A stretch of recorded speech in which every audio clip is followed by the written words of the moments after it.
Hey guys, welcome back to the channel. Hope you guys have had a good week so far. Some about drama going on, but this one isn't including the Arizona Coyotes.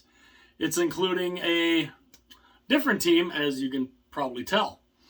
And I plan on getting into a little bit of the points of this article that a subscriber had pointed out to me that I should probably look up and read. But before I get into that, if you are new to the channel and you love hockey, whether no matter what kind of hockey it is, whether it's drama, jerseys, the games, if you just love hockey in general, like I do, it would be absolutely awesome and greatly appreciated if you would hit the like button, hit that subscribe button, hit the little bell too if you want to be notified of any future videos. You can hit the little bell there to turn the notifications on. So, the Pittsburgh Penguins. I'm going to title this video kind of, what the title of the article is. It's an article in The Athletic, which I will attempt to link in the description of this video. And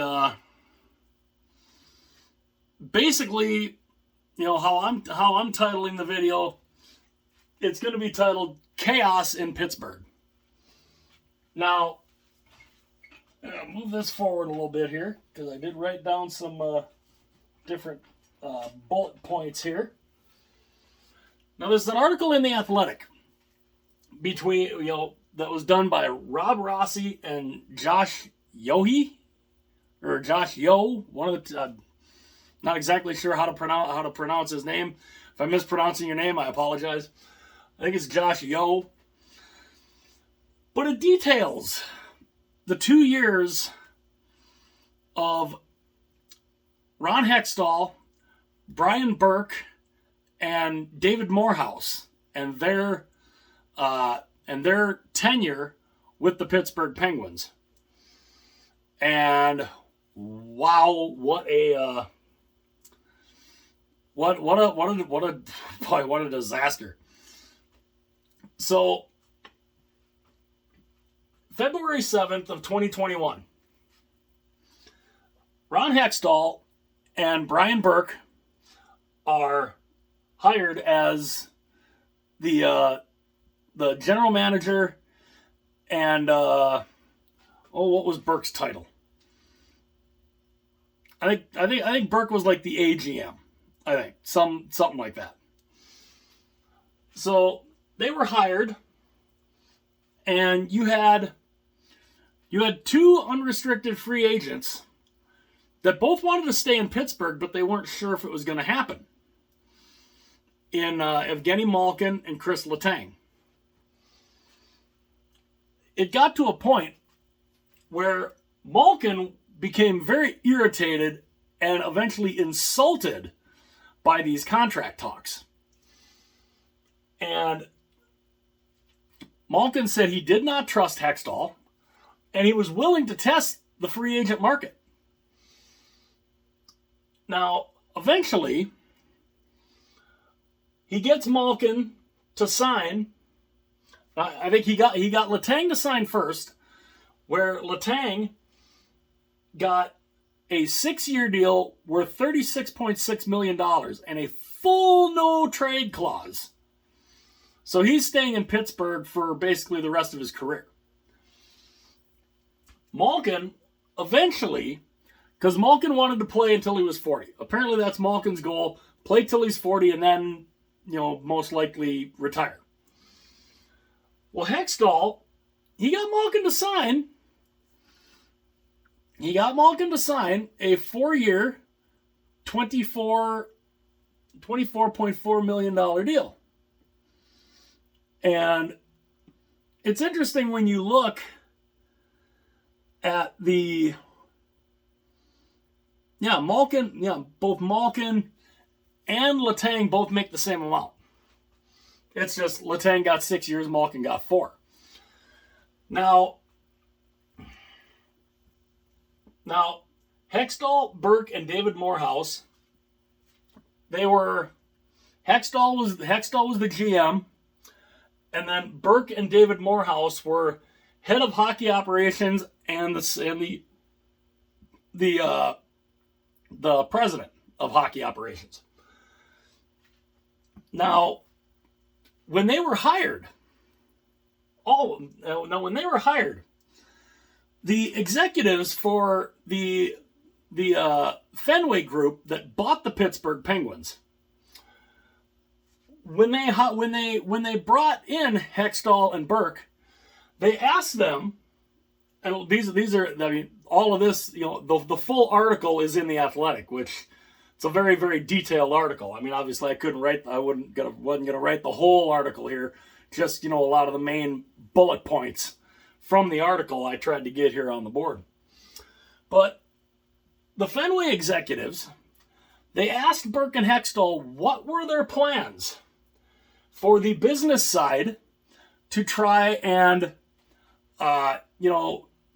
address the waning ticket revenue, and just there's a whole bunch of other different issues that were going on the business side. And they were caught off guard. It's literally like they didn't know that. It's almost like they weren't prepared to ask that question. Which again, it's like how you are the coach and the GM, or you're the GM and basically president of hockey operations. How is it that you aren't expecting these? How is it you're not expecting these type of questions? Well, apparently, because I'm trying to find exactly where it was here. Yeah, the executives asked Morehouse, they asked to see what their plans were for business and hockey departments. They wanted to know what Morehouse's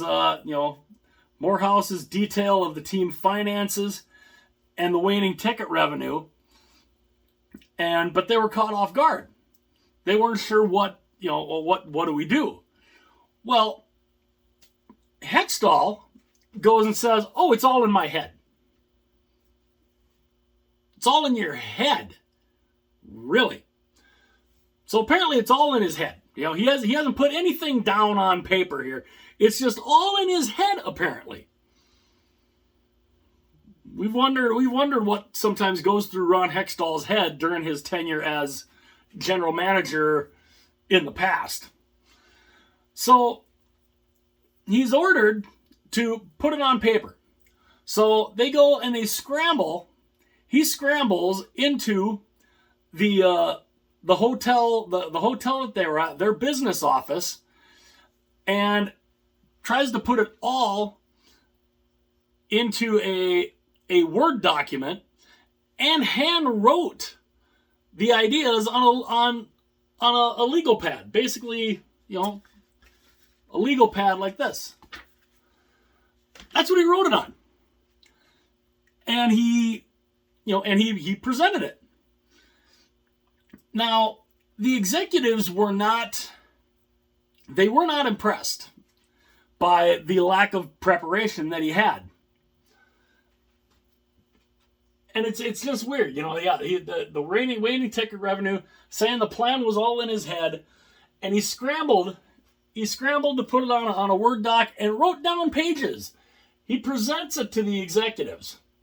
They're not impressed. They were not impressed, but they didn't have enough knowledge. They had this was, I think, their first year as owners of this team. So they did not know what to do. They weren't, they didn't have the hockey IQ, basically, to question the details. So they went with that plan for 2022-23. Now, that plan initially was to go into the 22-23 season with Sidney Crosby, but not Evgeny Malkin or Chris Letang. That was the initial thing. It was to go with just Crosby. Now, Crosby, Malkin, and Letang, they've played together basically their entire careers. And, to basically, I mean, how do you break that up? But they were definitely going to try. At least that was the plan initially. Now, during this time, eventually they did get Malkin and Letang signed. Letang got basically everything he was looking for. He got a 6-year, $36.6 million contract with a full no-movement clause. Malkin signed a 4-year, $24.4 million deal. And Hextall bragged. He bragged about getting Malkin signed under his terms. And he said, that's how you negotiate. That's how you negotiate, by irritating one of your stars, insulting one of your stars, and basically to a point where he basically just a couple days away from being able to test the market. He was literally gonna say, I'm going to market. Screw you. I'm going to market. I'm going to see what I can get on the market. But he wanted to stay in Pittsburgh. It's the only place he's played. He wanted to stay in Pittsburgh, so he took a deal that keeps him in Pittsburgh till he's 40 years old. So, but just the fact that Hextall brags about, see, this is how you negotiate. I got him to sign a deal on my terms. Just ridiculous. Now, mind you, Ron Hextall, this is the same guy when he was the general manager of the Philadelphia Flyers, and they had the number 2 pick in the draft this one year, just a couple years ago. And every scout, everybody in the front office, every scout told him, you need to draft Cale Makar. Do you think he did that? No, he didn't. He passes on Cale Makar, drafts Nolan Patrick, who I don't think if he's played in the NHL, if he's actually played in the NHL, and I don't recall. I know he's had a lot of injury issues, but they drafted Nolan Patrick and not Cale Makar. And Cale Makar drops to number 4, where the Colorado Avalanche are all willing and saying, oh, thank you, please come here. Just insane. Insane. How you do not, you've got a surefire, incredible offensive defenseman in Cale Makar just sitting there, and we don't want. Why would we want that? Why would we want a player that not only can make our blue line better, but could put points on the board? No, why would we want that? Keep him on the board. And Colorado says, thank you. So, I wasn't that crazy about Hextall as a GM, especially when I heard that move. He was a darn good player, good goalie. But as an executive, front office guy, not the best. So, they go into the season. They're fully planning on not having Malkin or Letang, but they do get that worked out. They get signed, but then he starts making other moves that are just odd. And some of those moves then start causing friction between him and head coach Mike Sullivan. And their view of the team is, vastly different. Vastly different. So some of the moves that he starts making, He goes and he waives Kasperi Kapanen, who was then claimed by St. Louis. Then he goes and he puts Brock McGinn on waivers while they're on the family dads trip. It's an annual thing where all the players and their dads they go on like the road trip or whatever, and they were in Nashville at the time and Sullivan has to give him this news that, oh hey, you've been waived. But not just that. On this same trip, they trade Teddy Bluger. What for? I don't know. On the very same trip, they trade Teddy Bluger. So, I can just imagine what Bluger was thinking. Like, really? You're going to do that on this trip that we have going on? Just odd, real weird. So they then try, and they threw out some feelers on JT Miller, and they thought about trading for JT Miller, but that would have meant they would have had to have traded Jason Zucker, and Sullivan was like, no, we're not doing that. So needless to say, that trade didn't go through. JT Miller is still with the Vancouver Canucks. So they settled instead for Mikael Granlund. Now Granlund, he played for the Minnesota Wild for a few years. Was not bad. He wasn't bad. But he's not, he's not a guy that's going to get you 100 points. He's not a 100-point scorer. He's not bad. He's not the greatest, but he's not bad. But it's not exactly what they're looking for. They kind of settled on him instead of JT Miller. Well, as the season starts progressing, stuff's falling apart, and it's just, and obviously the Athletic article goes so much further in depth. And it's a long article. But it's crazy. It's just crazy with all the stuff that they were doing. And just the fact that they, coming into the 2022-2023 season, they've got this playoff streak going that has been a long time lasting. So it's weird. All of this stuff going on. The fans are getting uptight.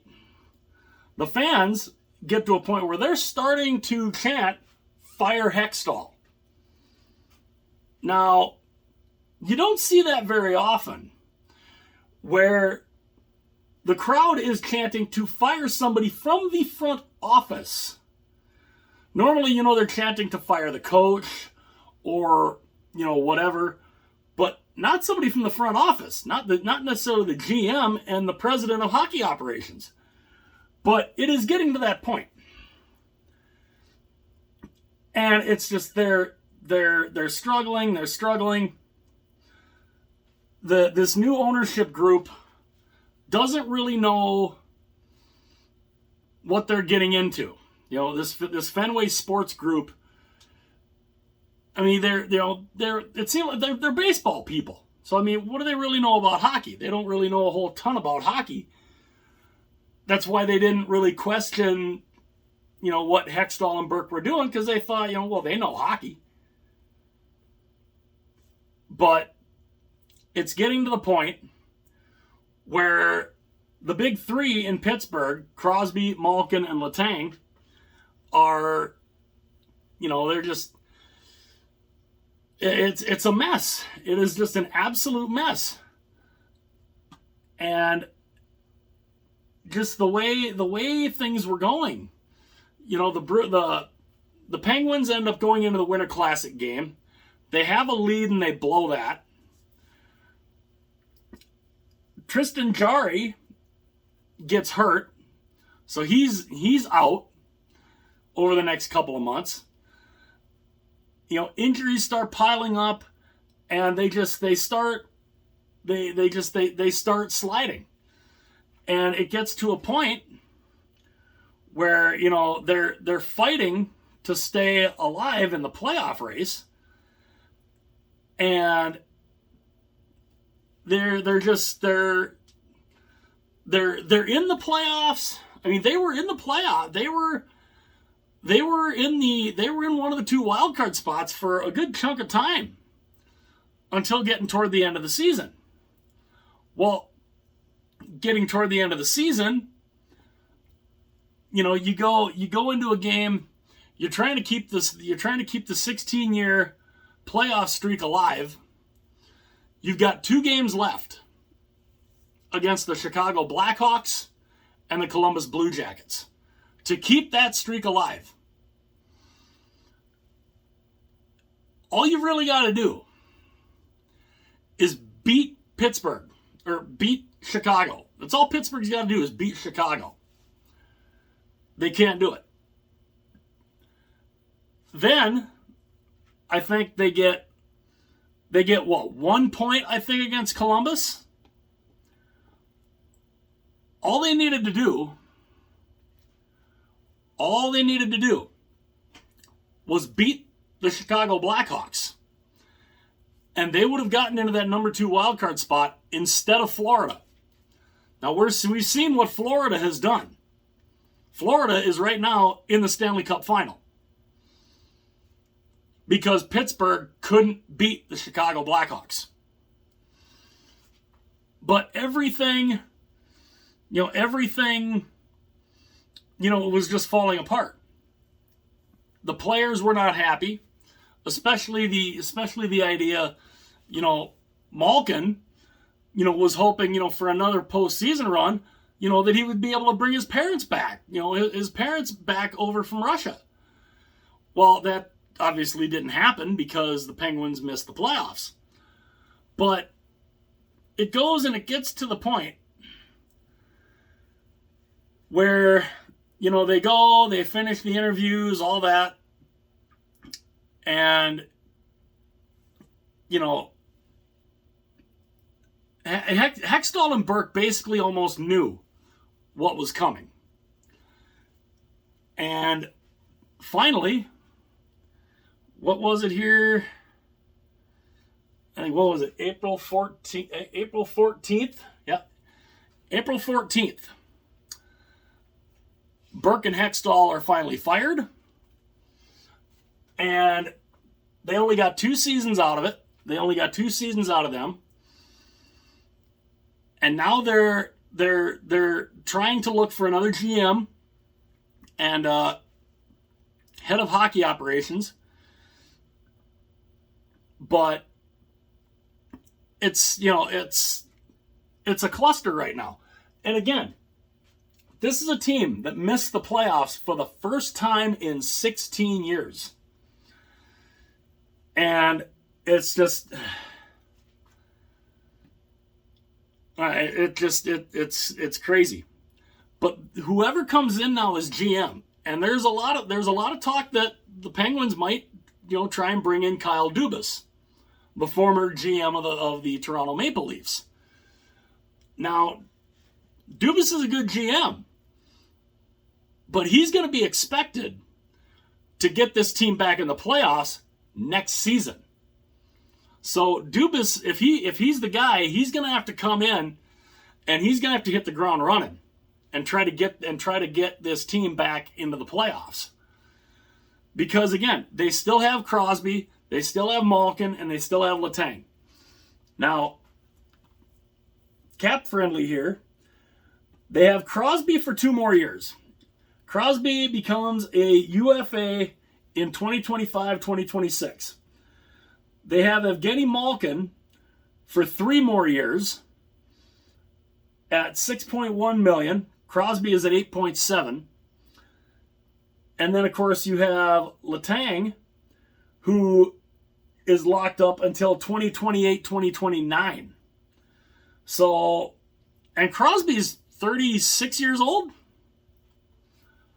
So, or no, 35 years old. He's 35 years old right now. Malkin's 36. They're going to be expected to do something with this team and try to get them back in the playoffs. Whoever the new GM is going to be, which it could be Kyle Dubas. Again, we'll have to wait and see. But this article, I mean, you want to talk about drama around a team. You know, the drama that's been around the Arizona Coyotes. What about the drama? What about the drama between everything going on with this team, with the Pittsburgh Penguins? Like I said, I will try to put the link to this Athletic article in the description if you want to go and read the whole thing. You know, if you're a subscriber to the Athletic, you'll be able to get it real easy. And if you're not subscribed to the Athletic, it's what is it, like $2 a month, I think, or $3 a month? It's relatively cheap. So I'm very glad that I have a membership to it. But it's a very in-depth article. They delve into everything. You know, I mean, obviously I couldn't put everything on the board, so I mean, I kind of went into a lot of the main bullet points here on the board. But yeah, this article done by Rob Rossi and Josh Yo is something else. And yeah, just, you know, chaos, absolute chaos in Pittsburgh. And the title of the article here in The Athletic is, as I get back up to it, because it is a long article, it is titled Chaos, Loathing, and the Big Three, How the Penguins Unraveled.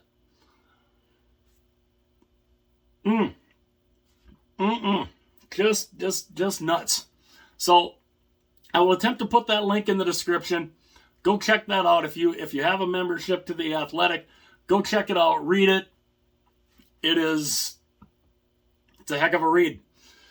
But yeah, this was crazy.